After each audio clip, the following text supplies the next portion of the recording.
I'm here with none other than the man, the myth, the true, beautiful, big-breasted, independent black queen, Mike Patton, everybody. Come on, let me hear. Which Bungle album is this? 4. This is Quattro? This would be, in a sense, yeah, numero cuatro. Numero cuatro. But it's, you don't speak Italian, do you? You speak Spanish? Ah, sí. Prego, mazza la bobola. When I came to this country, all I had was a pickle and some string. Somebody's been watching Godfather in quarantine. Godfather Quattro. Yeah. No. So I like this album, man. You guys went back to your roots. This shit is metal. We did. This shit is like. It? Did you hear it? Oh yeah, yeah. Okay. Oh yeah, it's like carve 666 into your desk and get a detention metal. You know what I mean? Yeah. I listen to fucking. What did you have that Brujeria album growing up where the guy's with his fucking head cut off? Sure. Yeah. It had I'm friends with those guys. Yeah. I love that shit. It had the same. I had the same joy listening to that album as the new Bungle album. I could tell you guys just went back to the raw elements. Listen. Why was the decision? Did you go into it? Were you like, we're going back to the raw shit, or were you like, was it like, because like every album is so distinct and different? Was this like a deliberate like? Yeah. You come up with the aesthetic for it at the top. Yeah. Yep. It was like, okay. Band reunions suck. Okay. Yeah. They do. All right. We know that. And we were like, how can we do it different?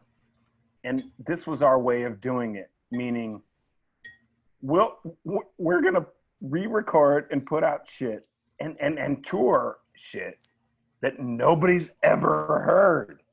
Yeah. So it was very... is this the shit you guys wrote in high school? Yes. Yeah. This is the high school Yes. Yeah. writings recorded today. 1986, I would say.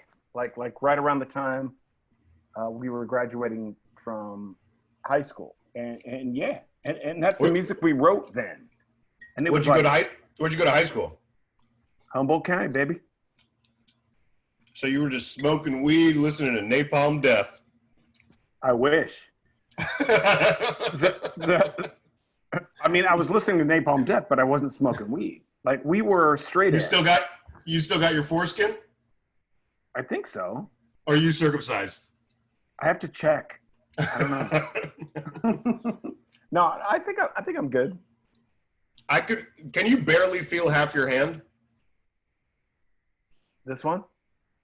I read that online that you could barely feel like you have nerve. Yeah. Dude, same here. Look at this scar. I can barely.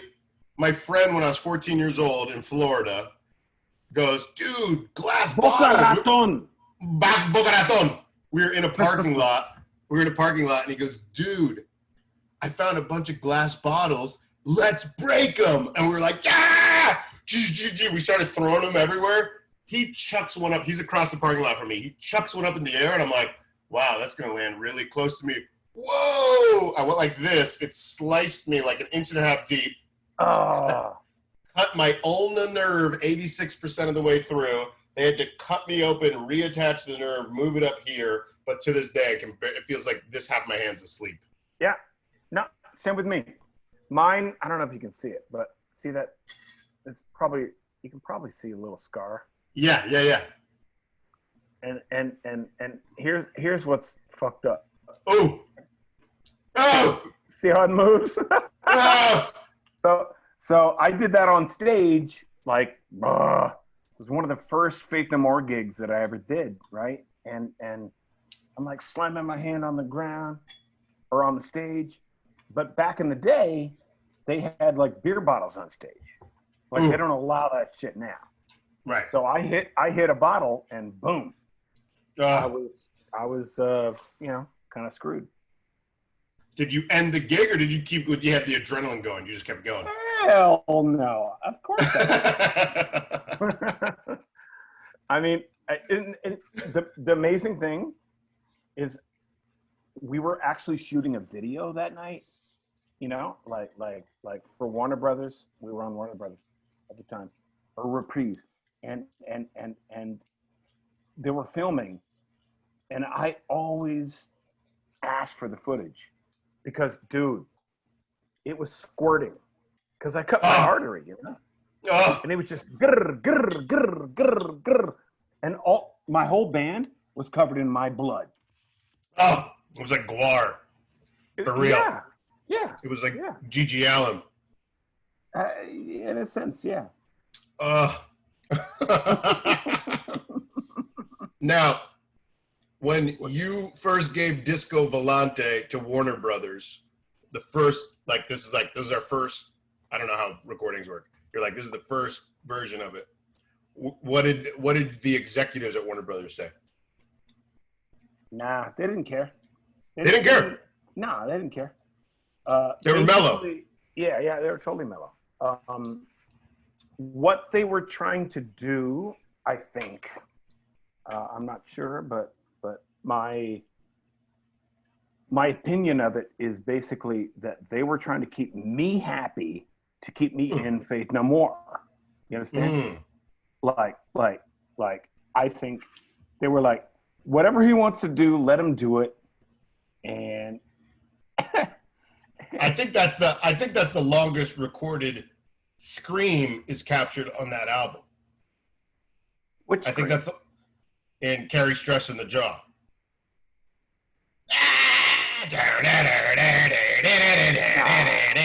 That's the longest scream in history. That's my theory. Somebody said it's Iggy Pop has one, and somebody said James Brown has a long one, and Glassjaw. I don't know if you remember the band Glassjaw. They have a really long one. I do. But I do think that you have the record. I think you have the record.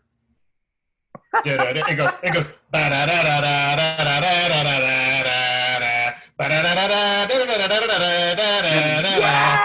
Yeah. Time that scream, and I dare you to find me a longer scream. I challenge thee. Okay. Are you like me? As soon as you finish a project, you hate it. You like put all this energy into it, and then as soon as it's out, you have like a day where you're into it, and then you're like, I fucking hate this shit. You're like, on to the next. It's not that I hate it. It's more like I disown it. It's like it's like I don't know about you. You don't have kids, do you? You have kids? No. Okay. So neither do I. But my records are my kids. So like a scream like that or a record like that, when it's done, it's like, okay, you're out of the house. You're out of the house. Good luck to you. Yeah. I'm leaving you, you know, I'm putting you into the world, and you can do whatever you want to do. And it's a weird thing. Like music, man, it's like, you gotta let it go. You gotta let it go. Yeah. It'll drive you mad if you don't. Absolutely. Yeah. You'll keep wanting to fester with it. It's like when George Lucas went back to Star Wars, he put that shitty 90s CGI back into Star Wars. You're like, why did you do that, you fucking idiot? Leave it alone. Leave it alone. It's like John Carpenter, once he delivers his movies, he doesn't watch them. He doesn't watch it. He finishes editing it, locks the color correct, whatever, sends it off, and then he's like, I'm outside, like, have fun at the premiere. Like, I'm done. Yeah. You let the kid get out the barn, and then it's over. It's over. And then you're on to the next. So that's totally the way I look at it. How about you, man? How about you? Like when you do something. I'm the same way. As soon as it airs, I like watch it once, and then I never watch it again. And then I'll forget about bits, and kids will come up to me on the street like, oh, remember that bit? They'll quote something, and I'll be like, what are you talking about? And I'll go, oh, shit, that's on the show. And like these, kids coming up to me have like a more thorough understanding of a segment I did on the show than I even can remember. It's just like, it's out of my brain. It's like, I can't, because I'll just be frustrated with it and I want to fester with it. And,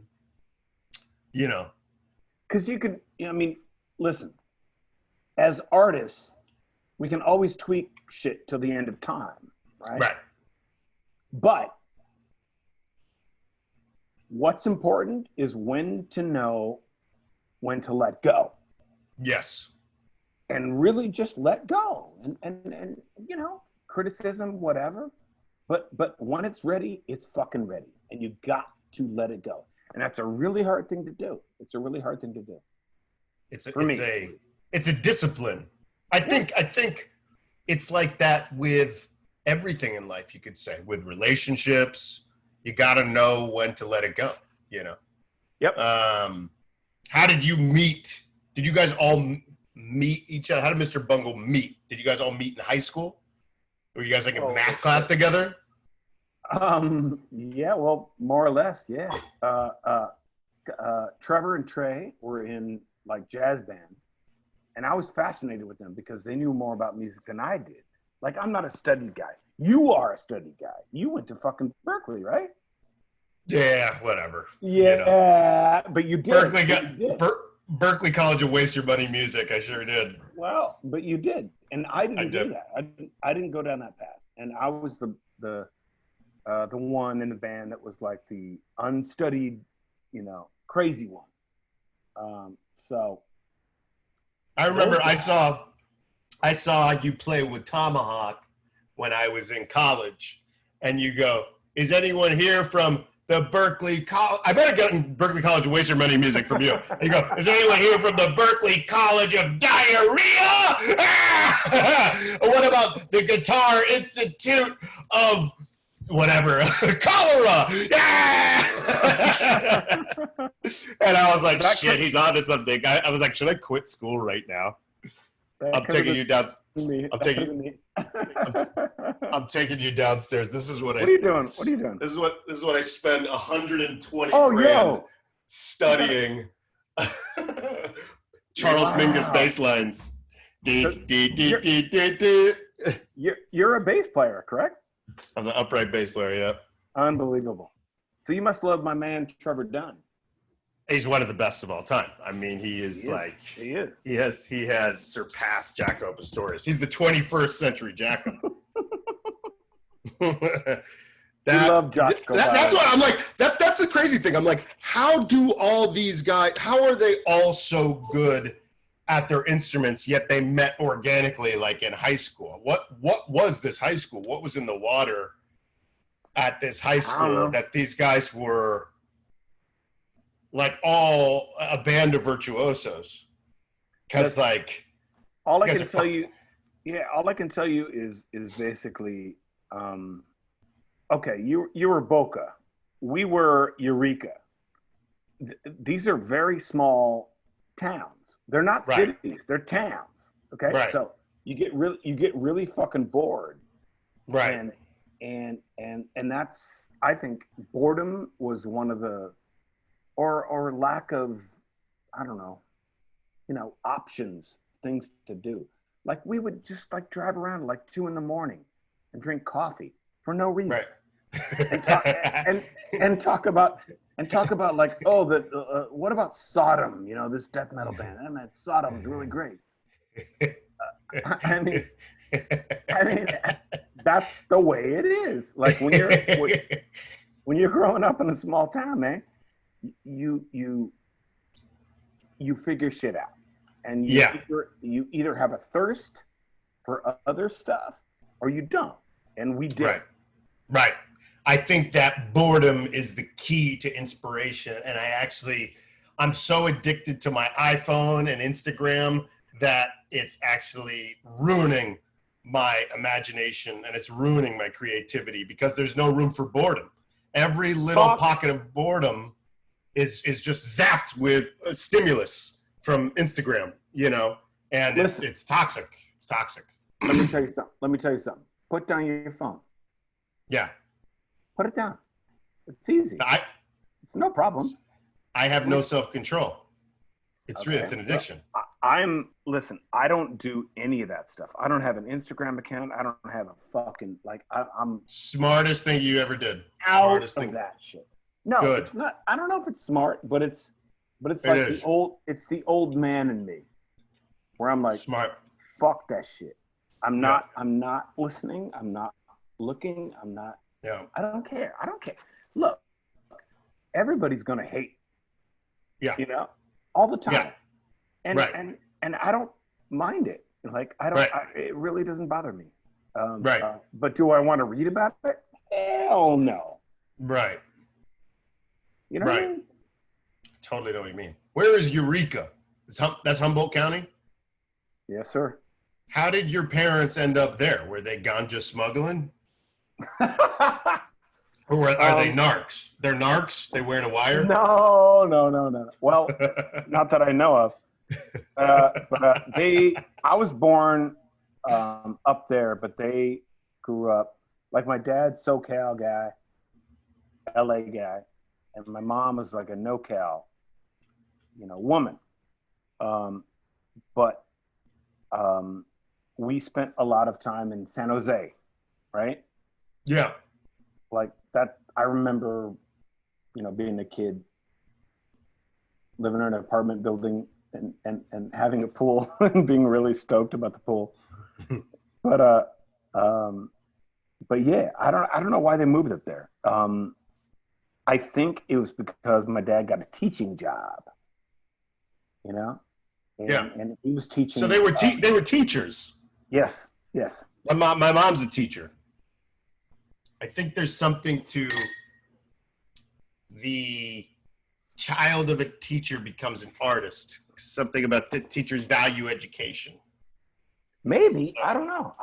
I mean, they didn't push me in any direction at all. Did they like your music, or were they baffled by it?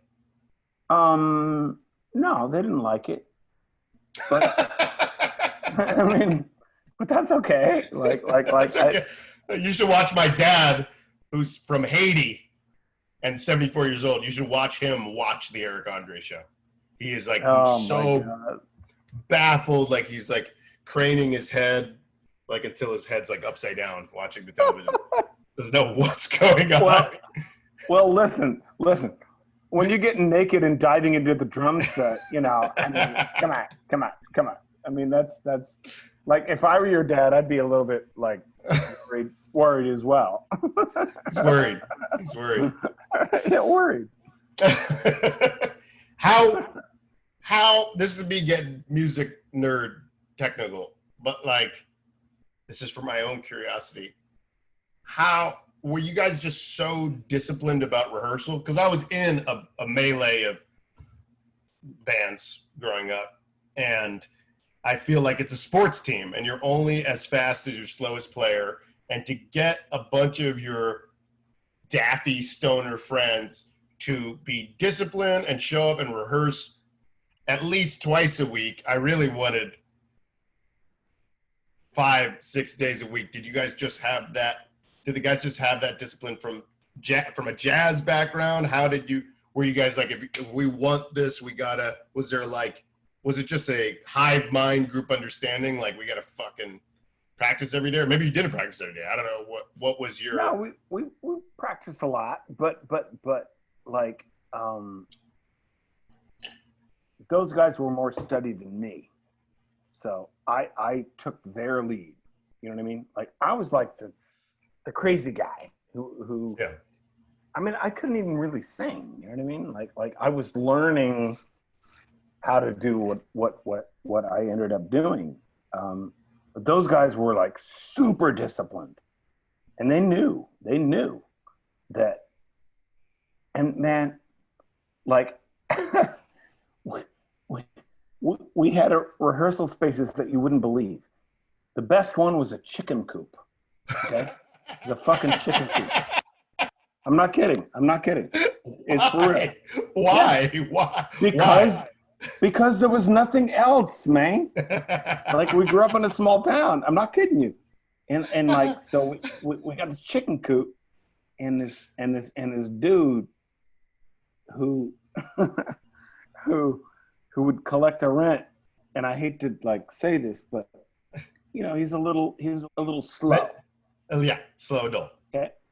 And he would come to we'd be playing like brrr, like doing this crazy metal shit, and he'd come go, you got the went money? Went money. Went, not rent. Oh, went like Elmer money. Like Elmer Fudd. Total. Whoa. He's like, you got the win money? You got the win money?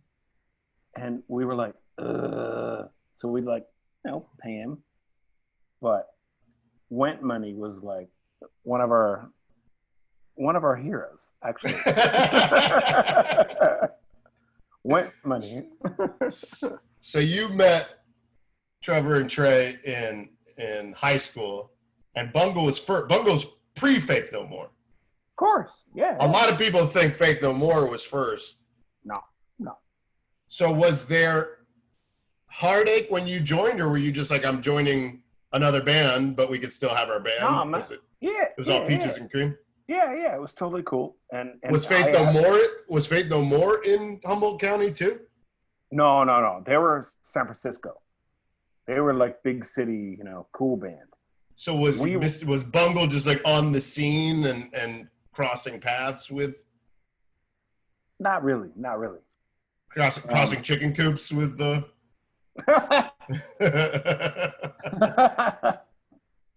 No, but like when that happened, and when they asked me to try out for the band, in Faith No More, right? What year is that? Oh God, 88, 89, something like that. So you're a young buck. Yeah, completely. I was like 21, Whoa. something like that. And I didn't know nothing about the the music industry, so to speak. And but what I did was like, okay, I'll drive down, I'll try out for this shit. And I asked the Bungle guys to come with me. Just for me to be more like, I don't know, comfortable. And so I did it. And look, it came out great. Like they loved me and la la la, but I needed my guys there, right? To like do it. And they were cracking up. Like, you're not going to leave our band, blah blah blah. And I'm like, yeah, you're right. And that ended up being a little bit of a point of dissension. Yeah. Because the Faith No More guys are like, wait. You're joining our band, but you're not going to leave your other band? I'm like, hell no. I'm not doing it. So, yeah, it was. You made it work. You were polyamorous. Well, you were in an open relationship. That's a way of putting it. Yeah. Being in a band is tough. It's like having multiple spouses, and each one comes with its own. You got to go through it. I was in a bunch of bands. It's tough. You're dealing with 3, 4, 5, 6 different egos, and it can. It's a marriage. You really got to. I love that Metallica went to counseling, like marriage counseling, because it's like it really requires that level of diplomacy to maintain through the years. Even the Beatles only got to like 9-10 years and they were like, peace out. That's what Jon Stewart said about Wu-Tang Clan. He goes, it was like Jon Stewart interviewed Wu-Tang on their like 25th anniversary, I think. And he goes, really? The Beatles were only 4 guys and they couldn't even get to 10 years. You guys are like 9 guys getting to 25 years. That is no small feat. So, that's amazing. I didn't know that about Wu-Tang. That's crazy. Yeah. I think they were having. You're a big Wu-Tang guy, right? Big Wu-Tang guy. Yeah, I love them. I grew up on them for sure. For sure. I grew up on adult themes, man. I would get detentions imitating adult themes. And I remember when we first met, we had dinner together. I brought it up, and you were like, I go, let's talk about adult themes. You go, I'm sorry for that album. I go, apologize. What are you talking about? I could sing it top to bottom. Me and my friend in history class would go like, my buddy Brian Smith. I got to shout out. We would fucking imitate that album back to front and get detention after detention and just commit to it. But I don't think you even I was asking you questions about it. You're like, I don't know, man. I had a Tascam 4-track and I was bored in a hotel room. That's pretty much what it was, dude. So Zorn asked me to do, he's like, you should do a solo vocal record. And I'm like, what? Are you like, seriously? And he goes, yeah, you can do it. You can do it. So he like pumped me up. And then, yeah, I pretty much did it. And I did it on the road with Faith No More. and it was some shitty, it was a Tascam 4-track recorder, right? And I learned how to like there was some funny things on that record. I'm sure that you would know. But what I do is I pause and then record, pause, record, pause, record. So it made it sound more like really schizophrenic. Right. Yeah. It's like it was like a crude, like a primitive sampler almost. Yeah. It's like when I started making my own videos when I was like 18 years old, my editing software was my mom's VCR player and my grandma's VCR player and an RCA cable hooked up between them, and I would hit play on one and record and play on the other, and I would just bounce back and forth making shitty video art of like me and my friends falling down at the mall and taking dumps in the street and stuff like that. Because I love John Waters. I wanted to be my own John Waters. It's right with Jack. Listen. John Waters. I'm fucking totally on point with John Waters. And like I asked him to do our last video. No way. Yeah. What'd he say? He was busy. So he said no. But literally, like that's like our guy. You know, like he's the best. That's a person. Come on, I mean, he's the best. Yep, I would agree. I just read his old book, Shock Value. Oh, I haven't seen it. Oh, it's great. It's easy read, and he wrote it after Pink Flamingos. He probably wrote it like early '80s. He goes, the first sentence is like, if somebody vomits during one of my movies, to me, that's like a standing ovation. I was like, hell yeah. That's getting a clap from me right there.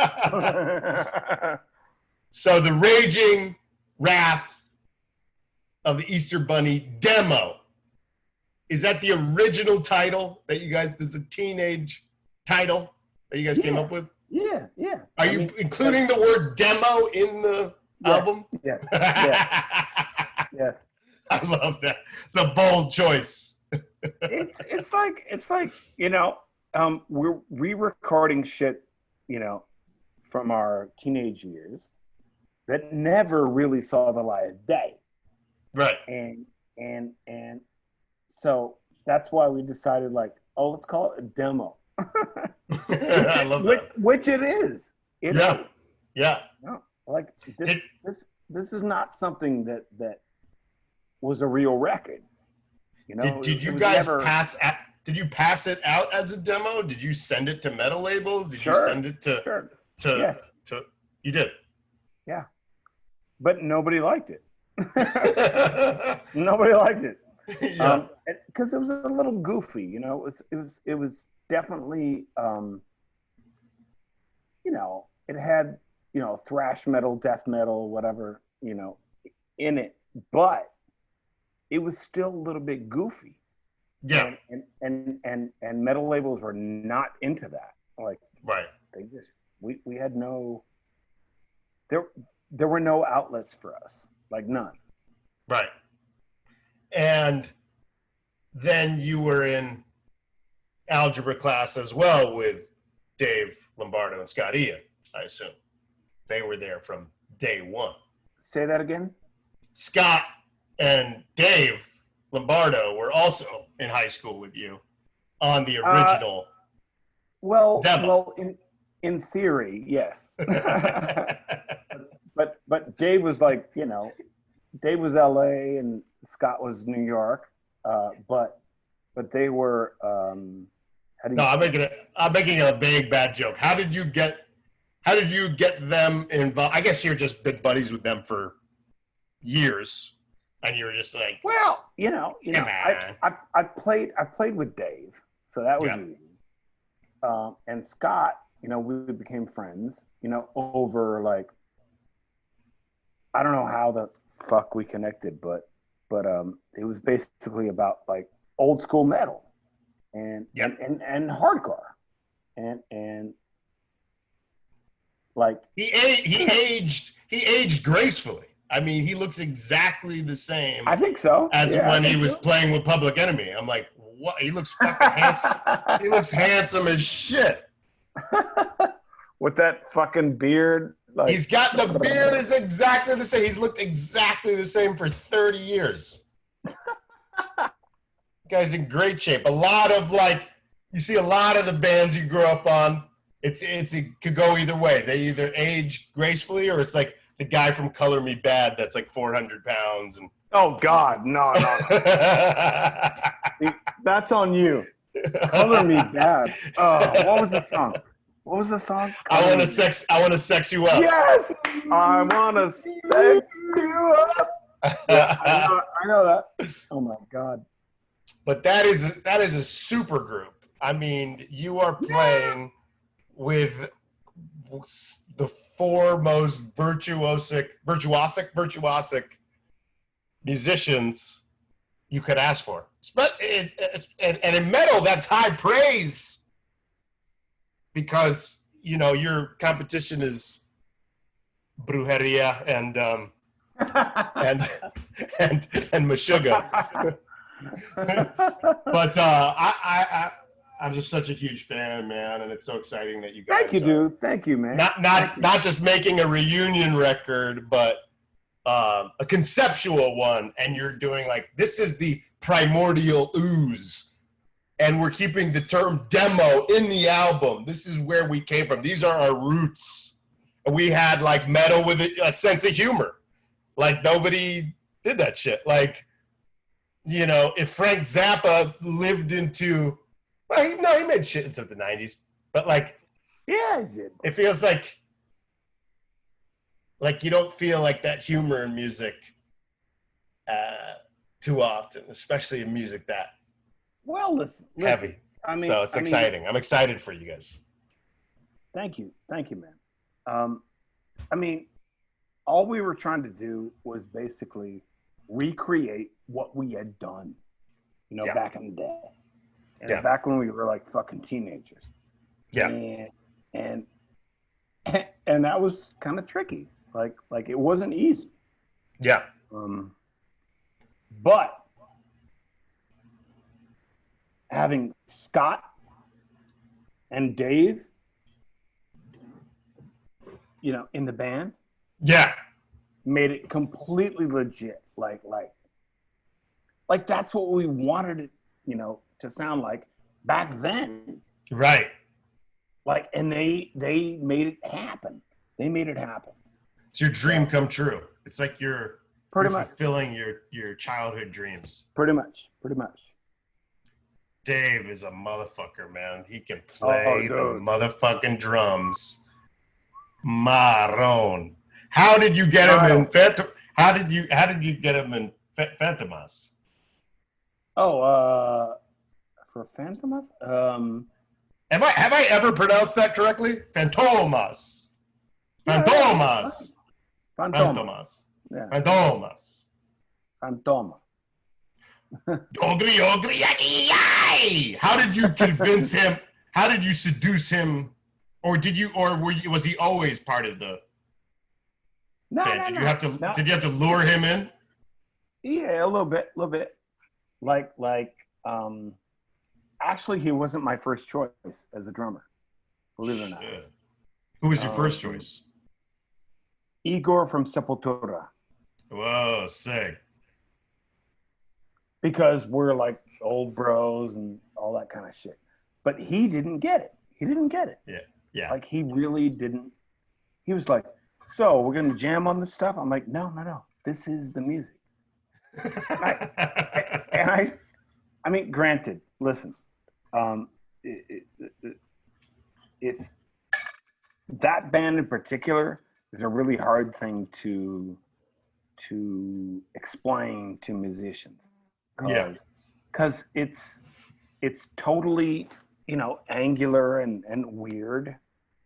And a lot of guys think, oh, okay, we'll jam on that. No, we're not jamming on it. This is what it is.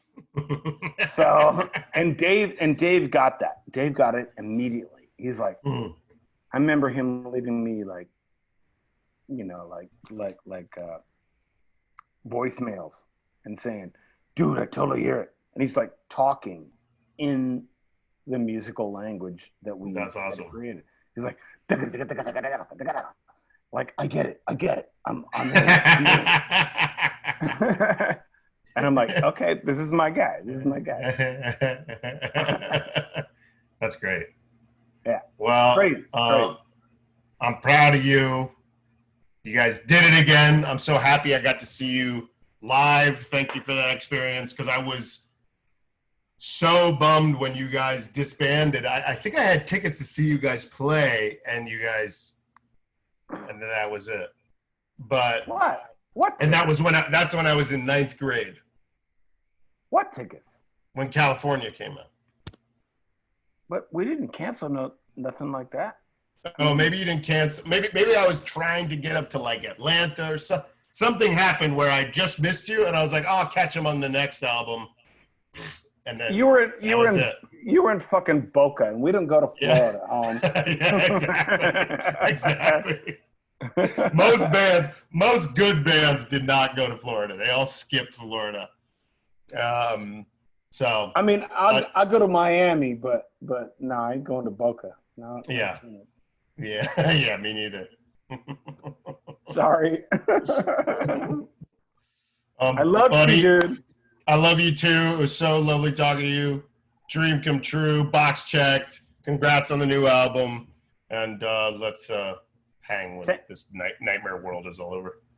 We will.